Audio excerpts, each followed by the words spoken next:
ఇందులో 1:4 ప్రాణాయామ ఉంది. అంటే 1 యూనిట్ కాలం గాలి పీల్చి 4 యూనిట్ల కాలం ఇందాకలా మనం చెప్పినట్లుగా అకార ఉకార మకారములైతేనేమి alpha beta delta theta gamma తరంగములతో ఓ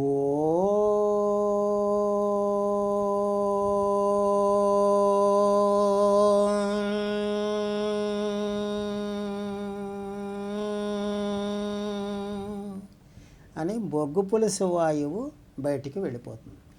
ఈ విధంగా ప్రతిసారి ఓంకారం ఉచ్చరిస్తున్నంతసేపు శరీరంలో ఉన్న మలిన పదార్థాలన్నీ, ఎందుకంటే పూరకం కంట రేచకమే 4 రెట్లు ఎక్కువ ఉంటుంది. ఆ శరీరంలో ద్రవ రూపంలో పేరుకుపోయిన మలిన పదార్థాలన్నీ కరిగి కదిలి మరల గుండెకి ఊపిరితిత్తులకు వచ్చి శుద్ధిపడి ఖాళీ అయిన ఊపిరితిత్తుల్లోకి రెండవసారి సైన్స్ చెప్తున్న ఆక్సిజన్ ఆధ్యాత్మికంగా ప్రాణశక్తి ఎక్కువగా వెళ్ళడానికి కేవలం ఓంకారం అనే ఏకాక్షరీ మంత్రమే పరంబ్రహ్మ స్వరూపము.